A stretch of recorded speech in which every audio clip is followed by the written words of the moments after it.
जो अधिकारी जिसकी कमेटी जिला कलेक्टर को कह दिया हमने, और अभी जैसे ही क्वेश्चन लगा जब पता चला कि इसमें 11 बिस्वा जमीन में रास्ता काटा गया, जबकि कोर्ट का स्टे था। तीसरा स्टे इसमें छगना बनाम राज्य सरकार है। तो ये चोटन पूरी तहसील को हमने ऑनलाइन कर दी, लेकिन चोटन कस्बे की इतनी हेराफेरी हो रखी रिकॉर्ड में। लट्ठा जो कागज का है उसमें अलग जमीन है, रिकॉर्ड में अलग जमीन है। इसकी एक कमेटी गठित कर दी है, जो कमेटी के सदस्य जो वो भी बहुत जल्दी रिपोर्ट दे देंगे। 30/12/2021 को तहसीलदार धनाऊ, चोटन नायब तहसीलदार, रामसर गिरधावर और धनाऊ पटवारी और शेड़वा पटवारी, ये पूरा चोटन का जो बस स्टैंड के ऊपर ये ज़मीन है, काफ़ी कीमतन ज़मीन है। इस पर रिकॉर्ड में अलग चीज़ बोल रही है और लट्ठा के कागज़ में अलग बोल रही है, तो पूरा हेराफेरी हो रखी है पूरे के पूरे रिकॉर्ड में। इसकी हम कार्रवाई कर रहे हैं, कमेटी बना के जिला कलेक्टर के माध्यम से, और भी सैटेलाइट टीम के लिए माध्यम से भी हम इसकी कार्रवाई करवा रहे हैं। तो इनका पहला क्वेश्चन जो है 17 में रास्ता गलत काटा, उसको हम दुरुस्त करा देंगे। दूसरा क्वेश्चन है इनका बाकी जो केसेज है उसमें हमने ओसी तहसीलदार जी को बना रखा है। हम आज ही उसको एसडीएम को बना के इसको जल्दी अभी राजस्व रेवेन्यू बोर्ड में जो केस था उसकी फाइलें मंगवा ली गई है और जल्दी पेशी करवा के हम ओसी एसडीएम को बना के इसकी कार्रवाई करवा देंगे।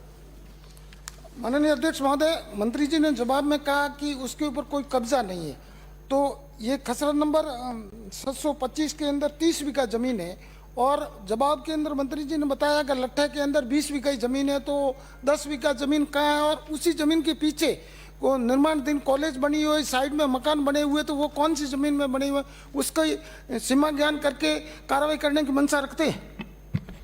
माननीय अध्यक्छ महोदय, ये 30 बीघा जमीन जिसमें 25 बीघा 9 बिस्वा खसरा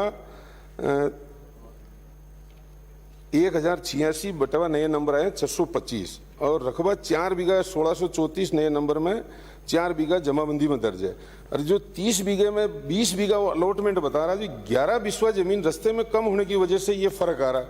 दूसरा, पक्के निर्माण हुआ नहीं है, वो बस स्टैंड है प्राइवेट, ठेले लगे हुए हैं, पक्का निर्माण कहीं नहीं है, इसलिए कब्जे को डिपार्टमेंट नहीं मान रहा कि कब्जा नहीं। रोज ही ठेले लगते हैं, चले जाते हैं, बसें आती हैं, प्राइवेट बस स्टैंड है, पक्का निर्माण वहां पे नहीं है। अनिवार्य मसले से बैठे। माननीय मंत्री जी, ये प्रश्न पूरे राजस्थान के म्यूनिसिपैलिटी इलाके का है। राजस्व जमीन को वन विभाग में डिक्लेयर कर दिया गया, वन विभाग की जमीन को जितना डिक्लेयर किया गया उतना राजस्व की एंट्री नहीं हुई, इसलिए हर जगह ये प्रॉब्लम चल रही है कि वन विभाग कहता हमारे खाते में, राजस्व विभाग कहता उसके जमीन जितने वन विभाग है उससे कम जमीन इसके खाते में। क्या राजस्थान सरकार वन विभाग के साथ बैठकर उच्च स्तरीय बैठकर यह फैसला करेगी कि यदि जमीन राजस्व थी और वन विभाग डिक्लेयर कर दिया और वन विभाग डिक्लेयर होने के बाद उसमें अंकित नहीं किया गया, तो इस सारी एनोमलीज को दूर करने के लिए कोई हाई लेवल पर कमेटी बनाकर निर्णय करेंगे? माननीय अध्यक्ष जी, आपकी भावना के अनुसार हम काम करेंगे, लेकिन इसमें ये बात सही है, हर जगह ये दिक्कत है, लेकिन इस मैटर में 940 बीघा भूमि वन रक्षित को अलॉट की गई और मौके पर तरमीम 665 बीघा हुई। इसका वन विभाग धारा 131 136 में माननीय मंत्री जी, मैं इसका नहीं कह रहा, मैं तो खुद बयान दे रहा हूँ।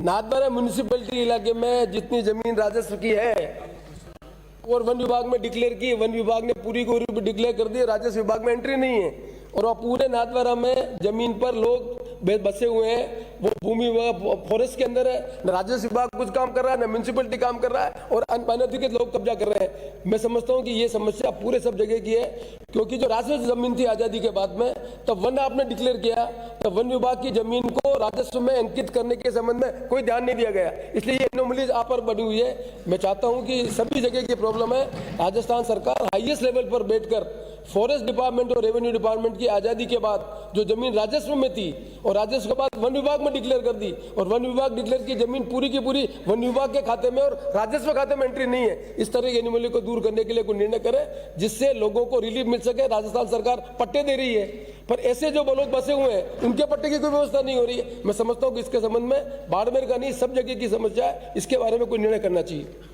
जरूर आपकी बात को ध्यान में रखते उच्च स्तरीय कमेटी बना के हम खुद लोग इसको देख के जो उचित निर्णय होगा करेंगे सर। अगला प्रश्न श्रीमती प्रीति गजेंद्र सक्तावत। प्रश्न संख्या 374। अध्यक्ष महोदय, विधानसभा क्षेत्र वल्लभ नगर की पंचायत समिति कोराबड़ में स्थित जगत माता मंदिर, पंचायत समिति भिंडर में कालेश्वर महादेव लूंडा तथा मेनार बर्ड सेंचुरी का पर्यटन की दृष्टि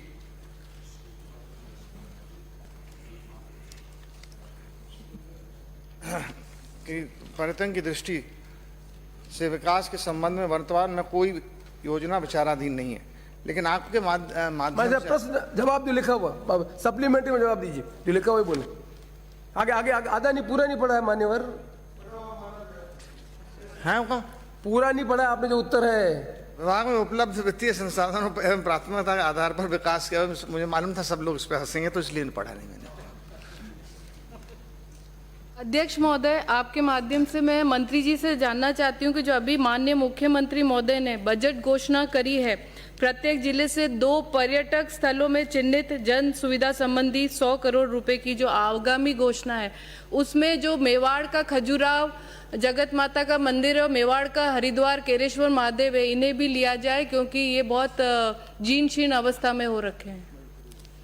माननीय अध्यक्ष महोदय, मैं इसी बात का निवेदन करना चाह रहा था कि जैसा माननीय सप्लीमेंट्री के पहले निवेदन कर रहे थे आप, यूं है सर?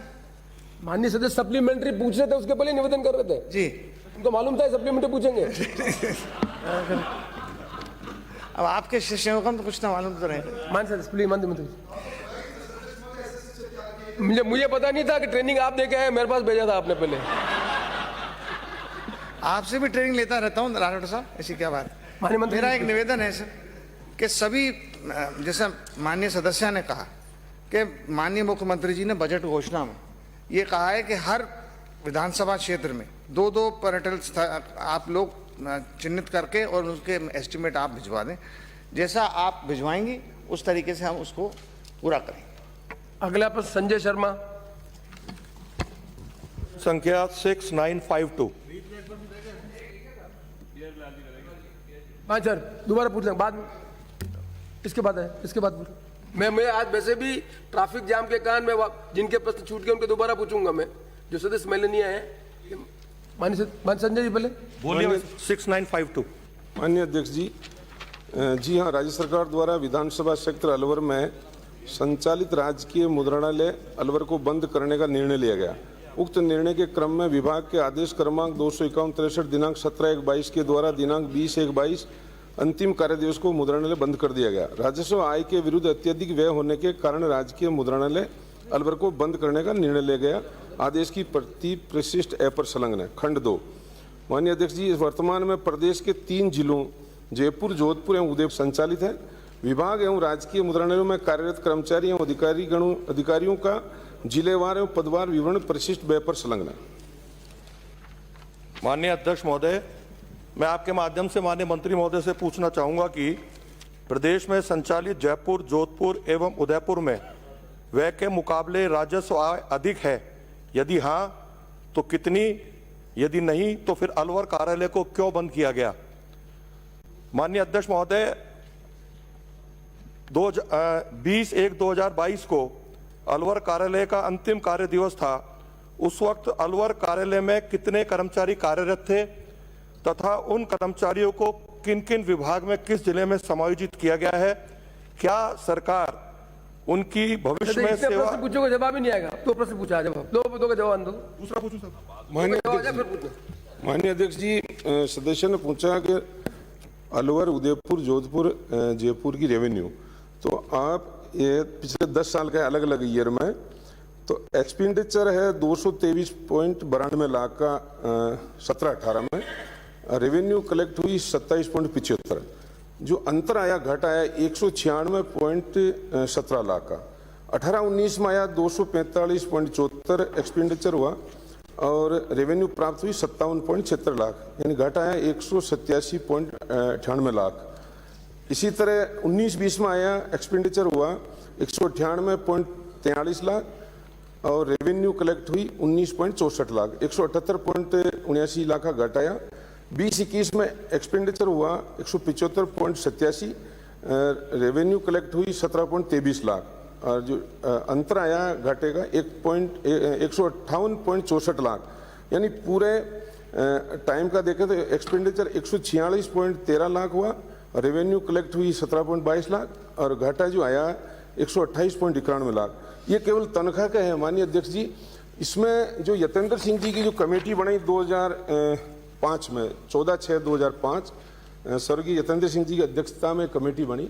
उन्होंने रिकमेंड की कि जो नए तरीके IT के माध्यम से भी चीज़ें आ रही है और राजकीय जो मुद्रणालय है वो आज़ादी के बाद 1964 से जब बने तो उस समय विधानसभा सहिति सारे काम इन मुद्रणालय में हुआ करता था। ऑनलाइन सिस्टम आने की वजह से वहाँ नगण्य के रूप में काम हो चुका है। इसलिए इस कमेटी ने रिपोर्ट दी बीकानेर को बंद करने की, जो मार्च 18 2000 में बीकानेर को बंद कर दिया गया। और उसी के उपरांत अलवर को अभी उन्हीं की रिकमेंड के आधार पे निर्णय लिया गया मंत्रालय लेवल पे, जिसमें ये बंद हुआ। और इसकी आय मैंने आपको बता दी। अगले 3 भी बंद हो जाएंगे मतलब? हाँ, इस रिपोर्ट के आधार पर 3 नहीं होंगे, जयपुर ही रहेगा एक ही। माननीय अध्यक्ष महोदय, अलवर कार्यालय 20/1/2022 को अंतिम कार्य दिवस पर कितने कर्मचारी वहां कार्यरत थे? उन कर्मचारियों को किन किन विभाग में किस जिले में समायोजित किया गया? ये इतना डिटेल थोड़ी यार। आप एक मिनट, आप उनका प्रोटेक्शन की बात करें, मान सदस्य उनको एम्प्लॉय को प्रोटेक्शन की बात करें। कहाँ विभाग उनको सेवानिवृत्ति में 1 साल बचा है। प्लीज अगला प्रश्न रेलेवेंट नहीं है, प्लीज आपको बताया कन कर बताए जाएंगे तो डिटेल बताएंगे क्या? माननीय अध्यक्ष जी, वहाँ 26 पद थे, 2 पहले रिक्त थे, 22 कर्मचारी वहाँ कार्यरत थे। उनकी अनुशंसा, उनको विकल्प दिया गया और 22 में से 20 ने विकल्प दिया जयपुर का, तो 20 को जयपुर ज्वाइन करवा दिया गया। एक आदमी ने अलवर का, सूबे सिंह ने अलवर का जो मुद्रक प्रथम श्रेणी का था उसने अलवर के लिए रिकमेंड की, उसको अलवर एडजस्ट कर दिया गया। एक त्रिलोकचंद शर्मा जो